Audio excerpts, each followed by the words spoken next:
जबकि अपनी पार्टी के नेता का पद भी छोड़ दिया लिबरल पार्टी का। इस्तीफे से पहले ट्रूडो ने देश को संबोधित भी किया। ट्रूडो ने कहा कि वे अगले चुनाव के लिए अच्छा विकल्प नहीं हो सकते। जानकारी के मुताबिक इस्तीफे के बाद भी ट्रूडो प्रधानमंत्री के पद पर तब तक बने रहेंगे जब तक उनका उत्तराधिकारी नहीं चुन लिया जाता कार्यवाहक के रूप में। और यह भी बता दें कि जस्टिन ट्रूडो का कार्यकाल अक्टूबर तक था। इस्तीफे के बाद अब कनाडा में जल्द चुनाव हो सकते हैं। जस्टिन ट्रूडो बताते चले कि नवंबर 2015 से कनाडा के प्रधानमंत्री थे। उनके हालांकि उनको सिग्नेचर साइन से भी उनको मजबूरन ये मजबूर किया गया था कि उनको साइन भी कराया जाए और उससे भी हालांकि वो राजी नहीं थे। उनके पार्टी के अंदर ही उन लोगों ने कहा कि जस्टिन ट्रूडो के नेतृत्व में अब पार्टी कनाडा में जीत नहीं हासिल कर पाएगी। इसी वजह से जस्टिन ट्रूडो को अपने पद से इस्तीफा देना पड़ा। I care deeply about this country. I intend to resign as party leader, as prime minister, after the party selects its next leader through a robust, nationwide, competitive process. Last night I asked the president of the Liberal Party to begin that process. This country deserves a real choice in the next election. एक और बड़ी खबर इस बीच आपको बता रहे हैं। चुनाव आयोग आज दिल्ली विधानसभा चुनाव की घोषणा कर सकता है। सूत्रों से मिली जानकारी के मुताबिक आज चुनाव की तारीखों का ऐलान हो सकता है। दिल्ली में एक ही चरण में विधानसभा चुनाव कराए जा सकते हैं। चुनाव आयोग ने दिल्ली में विधानसभा चुनाव से जुड़ी तैयारियां पूरी कर ली है। 23 फरवरी से पहले दिल्ली में विधानसभा चुनाव होने हैं। चुनाव आयोग ने दिल्ली की फाइनल वोटर भी लिस्ट जारी कर दी है और इस बार दिल्ली के चुनाव में 1,55,24,858 मतदाता है। इसमें 2,08,000 से ज्यादा फर्स्ट टाइम वोटर है। वहीं आपको बता दें कि विधानसभा की तैयारियां भी जोरों शोरों से है। आपने देखा किस तरह आप और बीजेपी में वार पलटवार चल रहा है, पोस्टर वार्स चल रहे हैं और इसको लेकर कांग्रेस बीजेपी और हालांकि इस बार गठबंधन किसी का भी नहीं है। आप और कांग्रेस भी एक दूसरे पर हमलावर नजर आ रही है। हालांकि अभी देखना होगा कि चुनाव आयोग आज कब बैठता है, कब प्रेस कॉन्फ्रेंस करता है और चुनाव की तारीखों का ऐलान कब करता है। उधर दिल्ली में विधानसभा चुनाव से पहले सियासी पारा हाई है। आए दिन अलग अलग मुद्दों पर सियासत हो रही है और अब इन्हीं मुद्दों में शीश महल की एंट्री भी हो गई है। कैग की नई रिपोर्ट के बाद एक बार फिर शीश महल पर सियासत शुरू हो गई। बीजेपी के साथ ही दिल्ली कांग्रेस भी अब केजरीवाल और उनकी पार्टी पर हमलावर है। देखिए रिपोर्ट। जिस समय उसको दिल्ली की सेवा करनी थी, ये अपनी अय्याशी का मकान बनाने में लगा था, अपना शीश महल बनाने में लगा था। वो 2700 करोड़ के प्रधानमंत्री जी के आवास पे और 8,500 करोड़ के हवाई जहाज पे 10 लाख के सूट पे कोई रिपोर्ट आई क्या?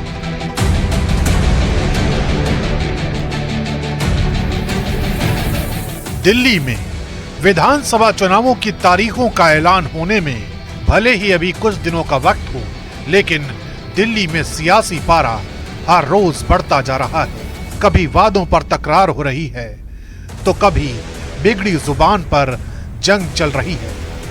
कभी पैसों के लिए रजिस्ट्रेशन पर रार हो रही है तो कभी पैसे बांटने पर हंगामा चल रहा है। हर दिन नई नई बातें सामने आ रही हैं और हर दिन नए नए मुद्दे सेट हो रहे हैं और अब इन्हीं मुद्दों में एक नई एंट्री हो गई है, शीश महल। हालांकि शीश महल का मुद्दा कोई नया नहीं है। पिछले कई महीनों से लेकर पिछले दिनों तक इस मुद्दे पर सियासत चलती आ रही है, लेकिन अब सीएजी की एक नई रिपोर्ट ने इस सियासत को और हवा दे दी।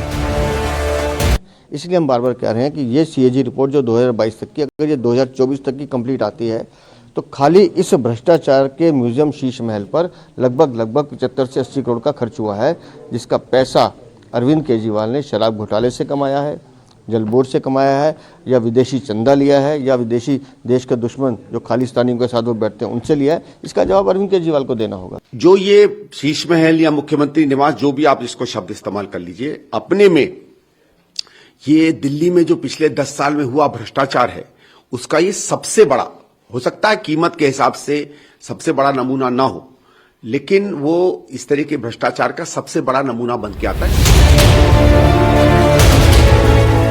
जाहिर है शीश महल का मुद्दा दिल्ली चुनावों का बड़ा मुद्दा होने वाला है और आम आदमी पार्टी इस मामले में बैकफुट पर है।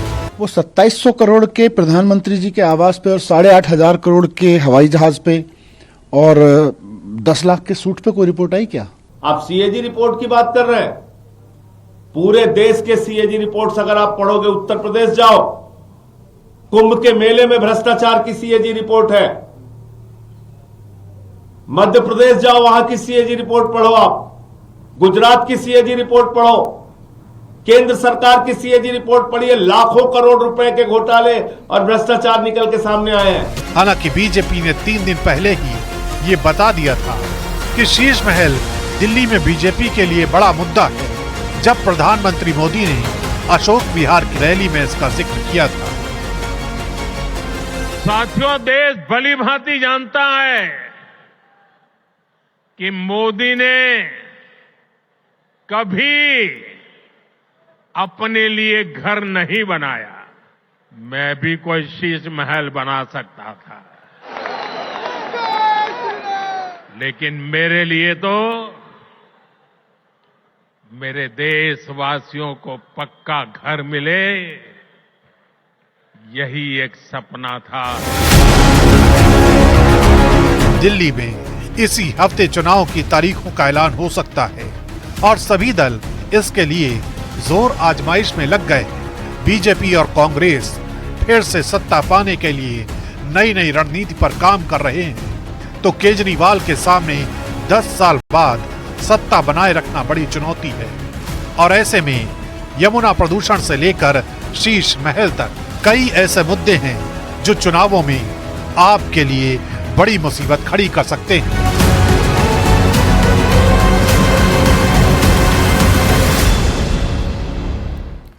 और चलिए एक और बड़ी खबर इस बीच आपको बता रहे हैं, भारत में अपराधियों पर शिकंजा कसने के लिए आज भारत पोल पोर्टल की लॉन्चिंग होने वाली है। गृह मंत्री अमित शाह आज दिल्ली के भारत मंडपम में सीबीआई द्वारा विकसित भारत पोल पोर्टल को लॉन्च करेंगे। भारत पोल पोर्टल को इंटरपोल की तर्ज पर बनाया गया है, जो अपराधियों की जानकारी साझा करने और उनके खिलाफ तुरंत कार्रवाई का रास्ता खोलेगी। तो भारत पोल पोर्टल आज लॉन्च होगा भारत मंडपम में दिल्ली में। गृह मंत्री अमित शाह आज इसको लॉन्च करेंगे। अपराधियों पर शिकंजा कसने के लिए ये जो भारत पोल पोर्टल की लॉन्चिंग की गई है वो बेहद ही महत्वपूर्ण है।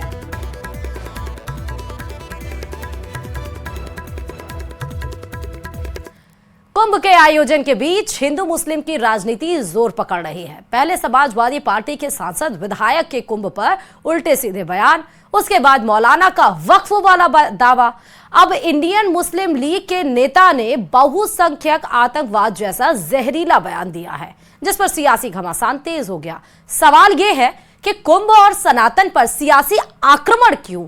देखिए रिपोर्ट।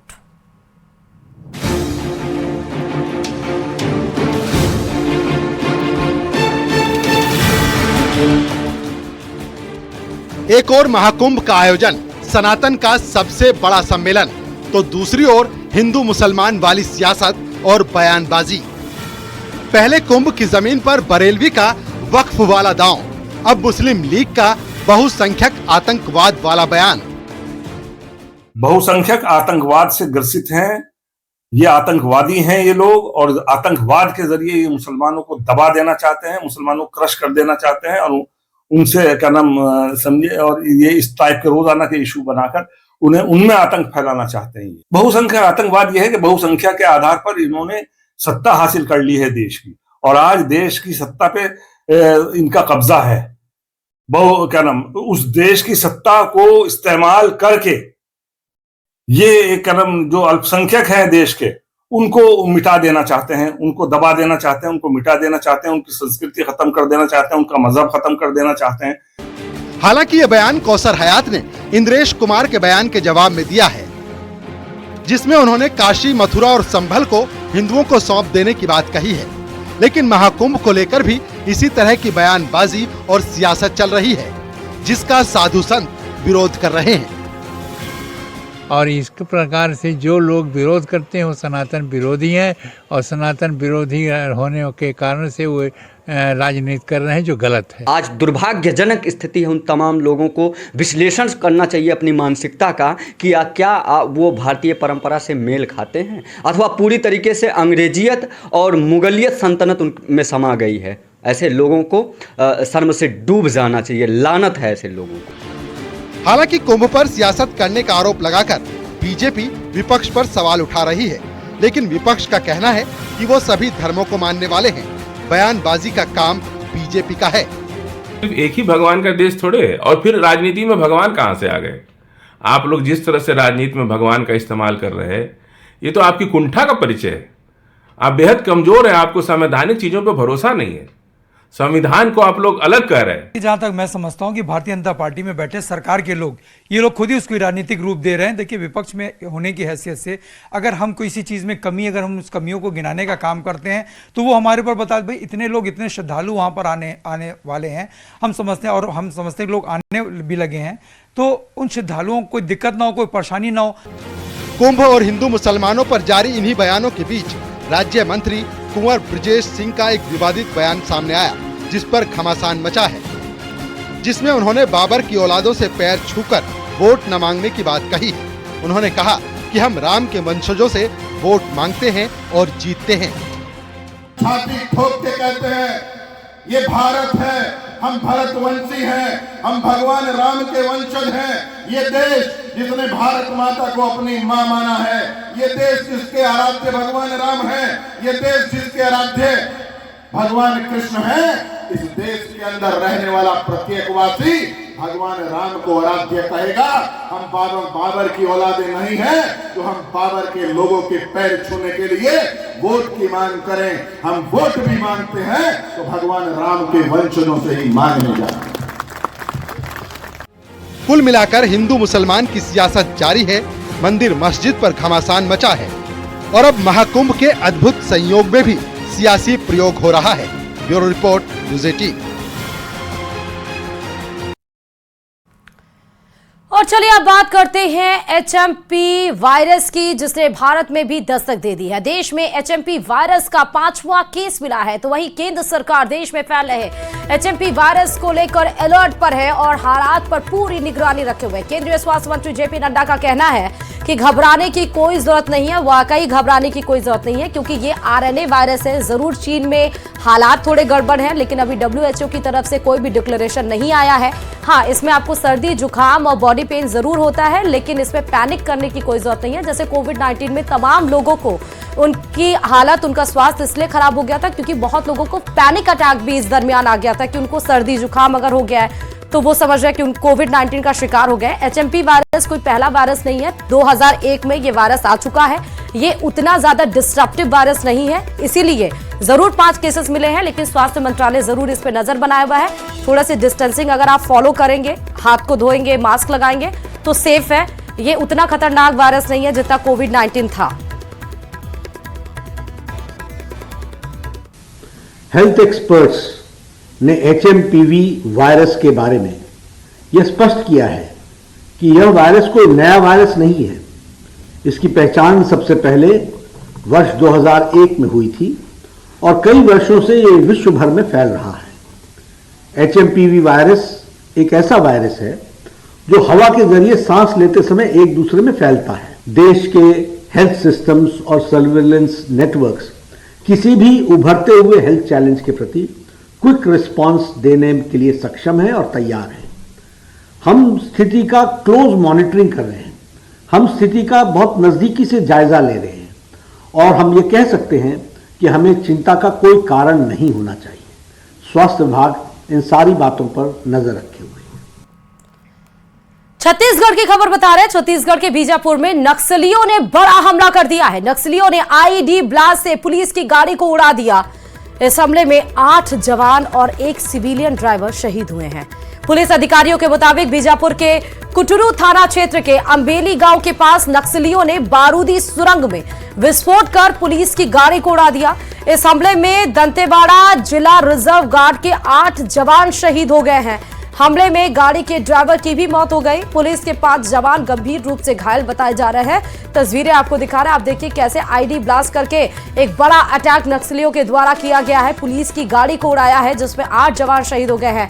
5 पुलिसकर्मी ऐसे बताए जा रहे हैं जो अभी भी घायल है और 1 सिविलियन ड्राइवर पर खच्चे गाड़ी के किस तरह से नजर आ रहा है। आप अंदाजा भी लगा सकते हैं आईडी ब्लास्ट से गाड़ी और उसमें बैठे हुए लोगों का क्या हाल हुआ होगा। हालांकि इसके पहले अभी झारखंड 2 दिवसीय दौरे पर गृह मंत्री अमित शाह आए थे। उन्होंने बातचीत भी की थी, समझाने की भी कोशिश की थी, लेकिन इस दरमियान आप देखिए कि छत्तीसगढ़ के बीजापुर में किस तरह से बड़ा हमला आईडी ब्लास्ट से पुलिस की गाड़ी को निशाना बनाया गया। न सिर्फ निशाना बल्कि उसको उड़ा दिया गया, जिसमें 8 जवान शहीद हो गए हैं।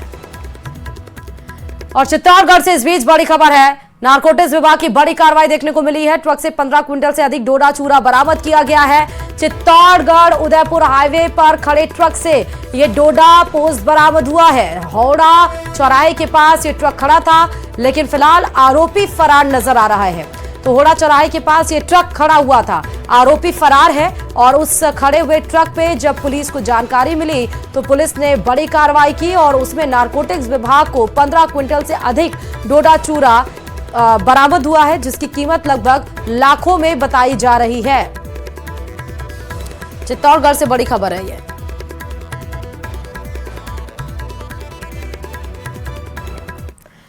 और चलिए बड़ी खबर आप असम से बता रहे हैं। असम के दीमा हसाओ जिले से बड़ी खबर है, जहां कोयला खदान में 20 लोगों के फंसे होने की खबर है। बताया यह गया है कि खदान में करीब 100 फीट तक पानी भरने से हड़कंप मच गया। कोयला खदान में 20 लोगों के फंसे होने की आशंका है। यह भी बताया गया है कि कोयला खदान में पानी भर जाने से मजदूर जमीन के अंदर फंस गए हैं। मामले की जानकारी होते ही रेस्क्यू ऑपरेशन शुरू कर दिया गया है। भारतीय सेना के बचाव दल का फंसे खनिकों को बचाने के लिए अभियान लगातार जारी है। यह भी बताया गया है कि 300 फीट गहरी खदान में अचानक पानी का रिसाव हो गया, इससे करीब 100 फीट तक पानी भर गया है। भारतीय सेना के साथ साथ पुलिस और एसडीआरएफ की टीमों को भी रेस्क्यू में जुटाया गया है। पूरे हालात पर असम के सीएम हेमंत बिस्वा शर्मा नजर बनाए हुए हैं। तस्वीरें आप देख सकते हैं, ये कोयला खदान था और कोयला खदान में मजदूर काम कर रहे थे, कोल माइनिंग हो रही थी। 300 फीट दूरी पर वो जो मजदूर हैं जो उसमें काम कर रहे थे कोल माइनिंग का, वो उसके अंदर थे। बताया गया कि उस 300 फीट के अंदर ही पानी का रिसाव धीरे धीरे होने लगा और 100 फीट तक पानी भर गया है। फौरन जैसे ही इस बात की भनक लगी, तुरंत ही रेस्क्यू ऑपरेशन चलाया गया है। असम के इस खबर पर सीएम हेमंत बिस्वा शर्मा नजर बनाए हुए हैं। माउंट आबू से है, माउंट आबू का पारा माइनस में पहुंच गया है। आज तापमान जमाव बिंदु में 1 डिग्री नीचे चला गया। ऐसे में होटलों की पार्किंग में खड़ी गाड़ियों पर बर्फ की चादर जमी हुई नजर आई। पर्यटक सुबह बाहर आकर मौसम का लुत्फ भी उठा रहे।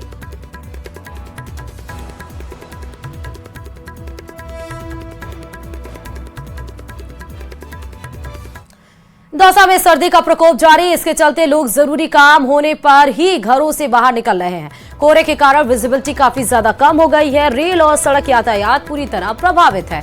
हाईवे पर वाहन रेंग रेंग कर चल रहे हैं। चालकों को दिन में भी वाहनों की लाइट जलाकर हाईवे पर निकलना पड़ रहा है। तो वहीं दौसा जंक्शन पर घना कोहरा छाया हुआ है। कोहरे के कारण कई ट्रेन भी लेट है। पूजा एक्सप्रेस करीब 5:15 देरी से चल रही है। दौसा में आज भी कोहरे का व्यापक असर देखने को मिल रहा है। कोहरे के कारण रेल और सड़क यातायात पूरी तरह प्रभावित हो रहा है। अधिकतर ट्रेनें अपने निर्धारित समय से देरी से चल रही हैं। पूजा एक्सप्रेस की बात करें तो 8:18 पर दौसा जंक्शन पर आने का टाइम है, लेकिन 5.25 घंटे देरी से ये ट्रेन आ रही है। इसके अलावा जो रानीखेत एक्सप्रेस है और जो प्रयागराज ट्रेन है, वो सभी ट्रेनें देरी से आ रही है। आप तस्वीरों में देख सकते हो कि किस प्रकार जो कोहरा है उसका व्यापक असर देखने को मिल रहा है। लोग सर्दी से बचने के लिए तरह तरह के जतन कर रहे हैं और अलाव का सहारा ले रहे हैं। आप तस्वीरों में देख सकते हो कि लोग सुबह सुबह अलाव का सहारा ले रहे हैं, न्यूज़पेपर पढ़ रहे हैं। और यहाँ पर हम लोगों से बात करते हैं कि कितने दिन से मौसम बदला हुआ है। पिछले 3 दिन से मौसम खराब है। अभी जैसे पहले 5-7 दिन पहले एक मावट हुई थी, उसकी वजह से काफी कोहरे का असर है। और चलिए राजधानी दिल्ली से बड़ी खबर इस बीच आपको बताते चले, बीजेपी की दिल्ली में आज अहम बैठक हो रही है। संगठन पर्व को लेकर ये अहम बैठक बताई जा रही है। आज दोपहर 2 बजे ये बैठक होनी है। प्रदेश अध्यक्ष मदन राठौर दिल्ली के लिए रवाना हो गए हैं। दिल्ली में आज बीजेपी की अहम बैठक बताई जा रही है, संगठनात्मक बैठक ये बताई जा रही है। और इस बैठक में शामिल होने के लिए राजस्थान प्रदेश अध्यक्ष मदन राठौर दिल्ली के लिए रवाना हो गए हैं। लगभग 2 बजे ये बैठक बताई जा रही है। मंडल अध्यक्षों की सूची और जिला अध्यक्षों को लेकर भी यहां पर मंथन हो सकता है। कल ही मंडल अध्यक्षों की एक सूची जारी हुई थी। गंगानगर के मंडल अध्यक्ष का नाम अभी स्पष्ट नहीं हो पाया है, लेकिन जिला अध्यक्षों को लेकर जरूर यहां पर विचार विमर्श किया जाएगा। संगठनात्मक बैठक है। संगठन पर्व को लेकर ये बड़ी बैठक आज दोपहर 2 बजे दिल्ली में आयोजित होगी और इसमें शामिल होने के लिए प्रदेश अध्यक्ष मदन राठौड़ दिल्ली के लिए रवाना हो गए हैं। और चलिए इसी के साथ इस बुलेटिन में फिलहाल अभी के लिए इतना ही। बाकी खबरों